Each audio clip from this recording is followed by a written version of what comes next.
pour Lewis, moi j'en avais un peu marre de lire la théorie sur l'agroécologie, la permaculture, de voir des films, tout ça.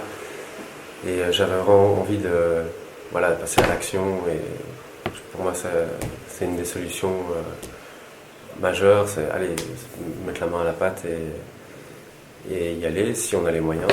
Et il s'avère qu'on avait les moyens de le faire grâce au lieu et tout ça. Ça, on expliquera un peu plus tard. Et donc, après mes études, je suis parti en Amérique du Sud, où j'ai été visiter des fermes là-bas, agroécologiques, pour un peu voir, pas juste au niveau agriculture, mais aussi au niveau social, comment ça se passait. Et c'est en revenant ici que voilà, ça s'est fait assez naturellement, à la vue du lieu. Il faut qu'on se lance dans un truc. Et voilà, Ouais, bah moi aussi, après les études, j'ai un peu travaillé pour la faculté. J'ai tenu 6 mois, c'était intéressant, c'était très intellectuel. Et puis j'ai fait, bon, basta, je pars en voyage.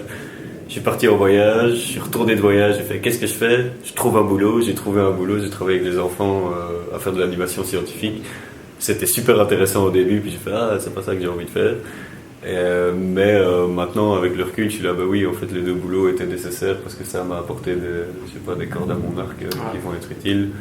Mais après, c'est clairement, c'est devant le truc de, bah allez, on est conscientisé au bazar, on a la chance d'avoir une opportunité, d'avoir un lieu comme ça. Qu'est-ce qu'on attend? On y va, on s'est retrouvés, on était à 2 au mois d'août en se disant le lieu il est quand même chouette, et toi tu comptes faire quoi dans ta vie? Je sais pas, puis on lance un projet ici. Ouais, on lance un projet ici! Et puis on a commencé à travailler là-dessus comme des fous. Puis on s'est laissé un petit mois pour allez, on part chacun de notre côté, on réfléchit si c'est vraiment ça qu'on a envie de faire, et puis après on s'est retrouvés en septembre et c'était parti.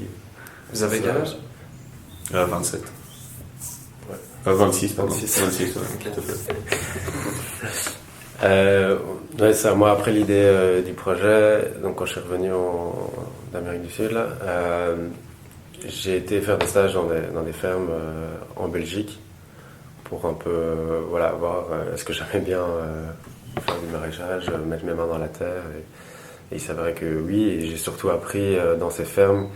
Voilà, il ne faut pas avoir peur de se lancer parce que j'avais un peu peur de ça. Moi qui connais que la théorie et mettre mes mains dans la terre, ok, est-ce que je sais faire pousser une patate? Je suis pas sûr. Et c'est grâce à ces stages de 2 mois j'ai fait, donc c'est pas grand chose. J'ai appris, il faut se lancer, t'apprends surtout par expérience.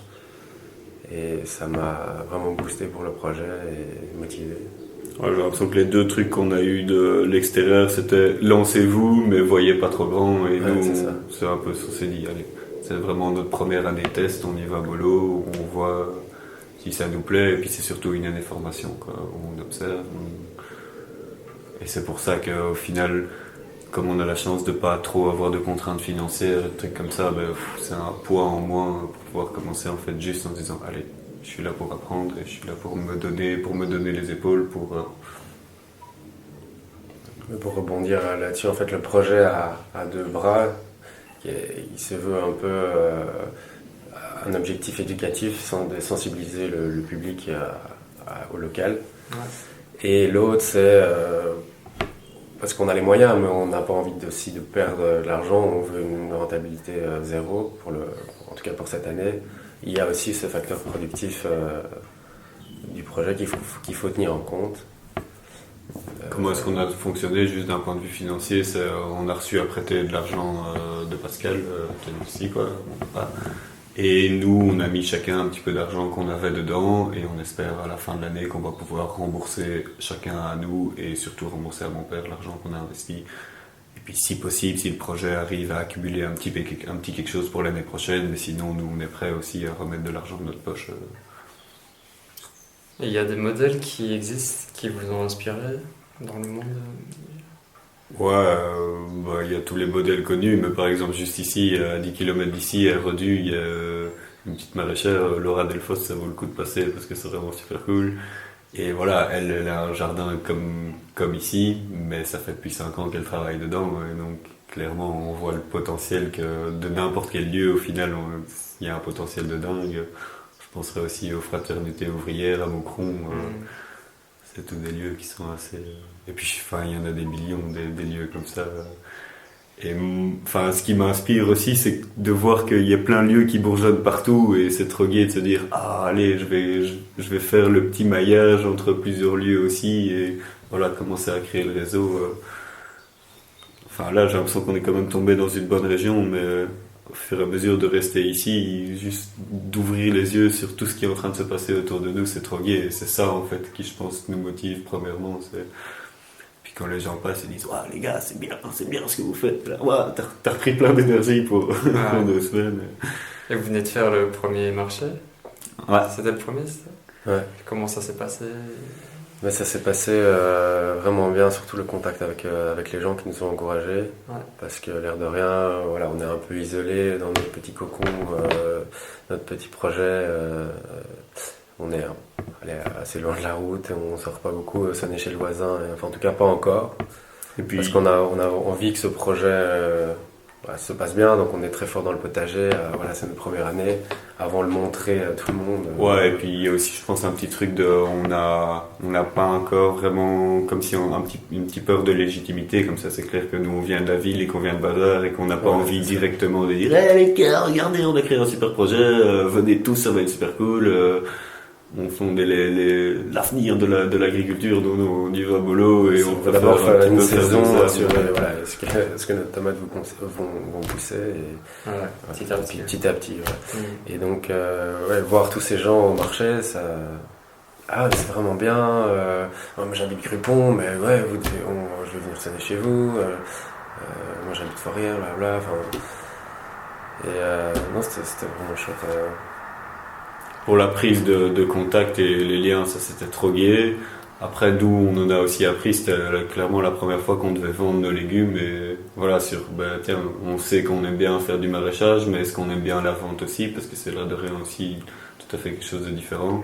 Et ça va, je pense qu'on s'est bien pris au jeu et qu'au final, c'est clair que tous les jours je pourrais pas parce que c'est super fatigant. Mais c'est un exercice qui est aussi assez intéressant. Moi j'aime bien au final. C'est plutôt positif.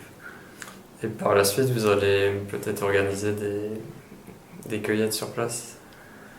C'est ça? C'est l'idée, c'est un projet qu'on aimerait bien créer, justement dans ce côté un peu sensibilisation aussi, et que ce soit les particuliers qui viennent couper leurs courgettes et montrer comment elles poussent, comment on la coupe.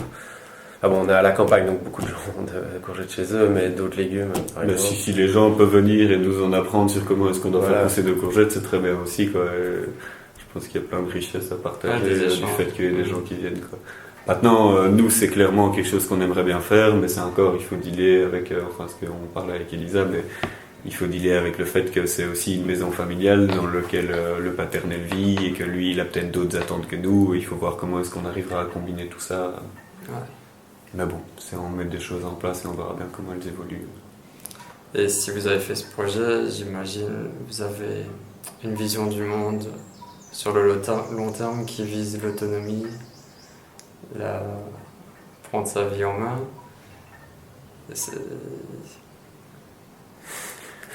Ouais, en tout cas au niveau local, je pense que c'est surtout là-dessus qu'il faut jouer et que en Belgique on a un petit pays, donc c'est possible de créer tout un réseau. C'est possible maintenant, c'est ça l'avenir, ça je sais pas, mais en tout cas si les gens qui ont les moyens le font pas, ça serait bête quoi. Ouais. Ce que je commence à... Moi, au départ, quand j'ai commencé à l'agronomie, je voulais devenir le patron de Monsanto. Parce que je me suis dit, en devenant le patron de Monsanto, je vais pouvoir détruire Monsanto de l'intérieur, etc. Non, je me dis non. Si toi, tu te sens bien à faire ton petit truc dans ton coin, et juste que ça te rende toi heureux, ben, c'est clair que c'est ça l'objectif. Au final, si chacun faisait quelque chose qui était bien avec ce qu'il ressent au fond de lui, d'un point de vue éthique, d'un point de vue tout bazar, ben, c'est clair qu'on n'aurait même plus tous ces problèmes à se poser. Bon, encore, nous, c'est parce qu'on a la chance de le faire qu'on serait con de ne pas le faire. C'est ça aussi. Moi, j'ai toujours cette petite idée que c'est en changeant nous qu'on changera les autres. Donc, voilà. Ouais, c'est ça. Et vous travaillez avec les principes de permaculture, j'ai vu? Ça, c'est une grande question qu'on ne sait pas répondre parce que voilà, on est tous les deux ingénieurs agronomes. Alors, il faut définir la permaculture, il faut définir l'agroécologie, et c'est pas clair. Et, moi, je dirais plus qu'on fait de l'agroécologie, donc on essaye d'appliquer l'écologie, de voir le lieu, de prendre des renseignements sur notre écosystème et d'y instaurer une agriculture dans cet écosystème. Mais c'est vrai qu'on a un peu une philosophie permacole aussi dans nos gestes, dans ce qu'on fait. Donc ce serait plutôt notre religion, la permaculture, et la technique, l'agroécologie. Moi je dirais ça plutôt comme ça. Mais c'est une religion très ésotérique parce que nous on n'aime pas dire qu'on fait de la permaculture parce qu'on a un peu peur du mot. Ouais, le mot est Mais bon, on va commencer à assumer, je pense, au fur et à mesure du temps parce que c'est vrai qu'on rentre dans ce case-là et donc voilà, c'est très bien. Refaire vivre le mot à notre manière aussi, c'est important. Mais pour l'instant... Et vous expérimentez beaucoup, comme vous m'avez expliqué.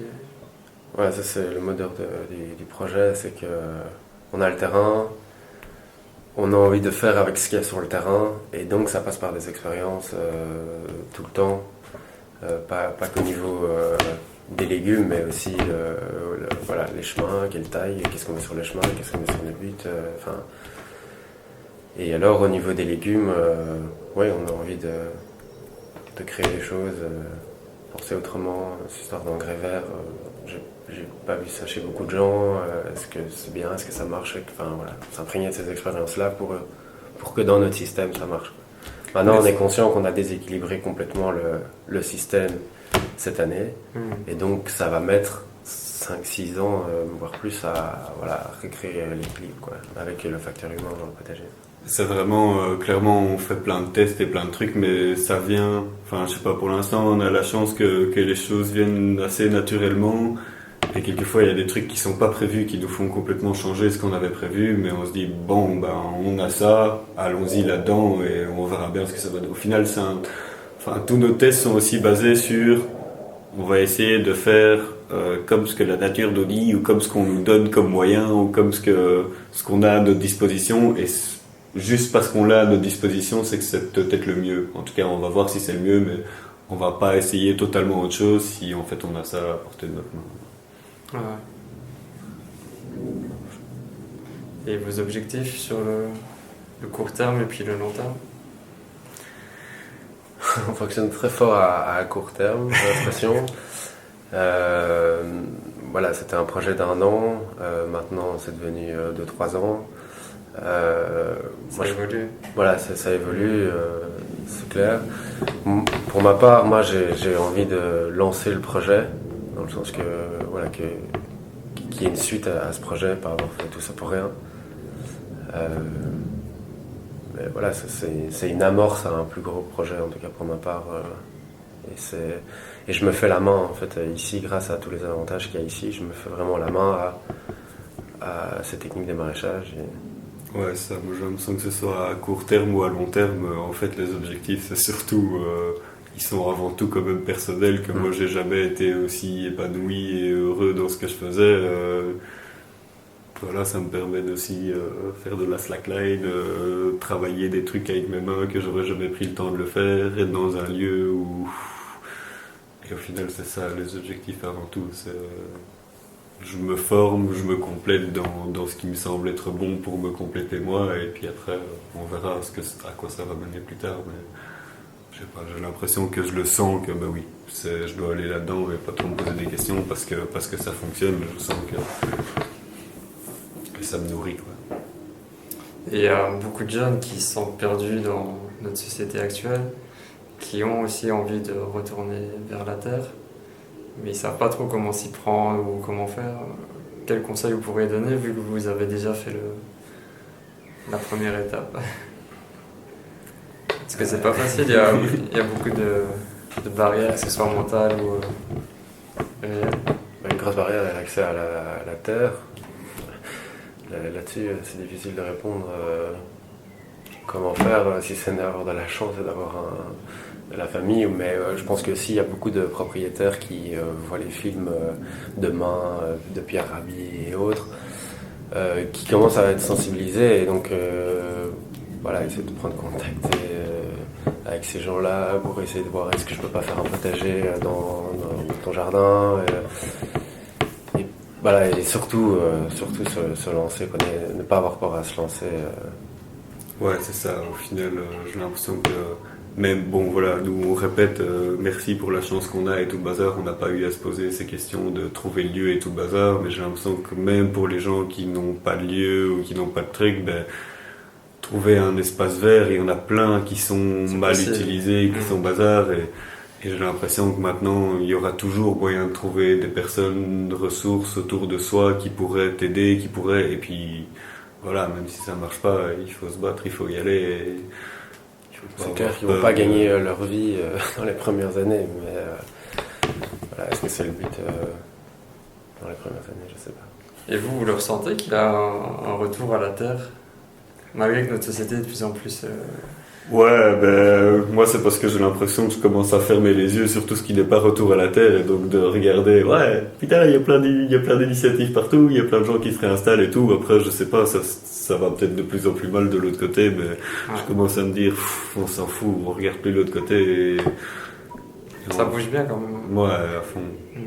C'est gay, quoi. Et ouais, surtout l'entraide entre tous ces micro-projets, c'est super, quoi.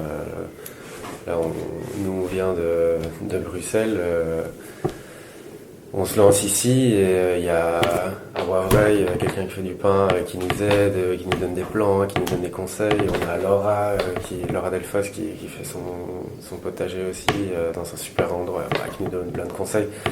Voilà, il n'y a pas du tout une concurrence.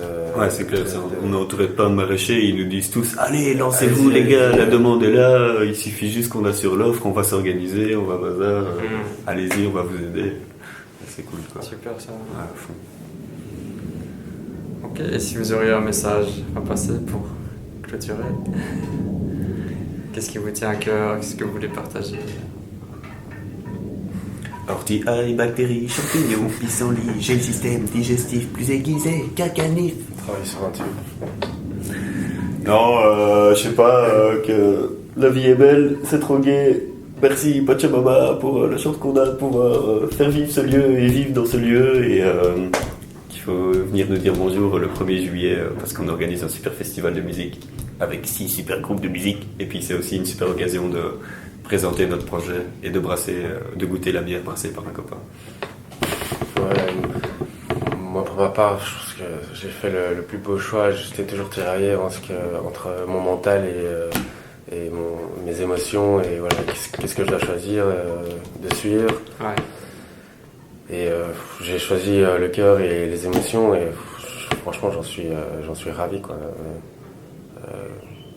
Tous les jours je vais travailler, je suis content. Bon, c'est clair que je passe par des phases de stress. Il faut organiser le marché où on n'a pas assez de légumes. Mais voilà, ça fait partie du jeu. C'est un stress vraiment chouette au final, parce que je suis en accord avec mon choix. Et voilà. Donc, Vous mettez de l'amour dans ce que vous faites. Ça plutôt, ouais. Ouais. Ok, bah je vous encourage à continuer. Je mettrai le lien du site internet dans la description. Merci. Merci à vous. Merci à toi, c'était beau. Notre première interview. Avec plaisir.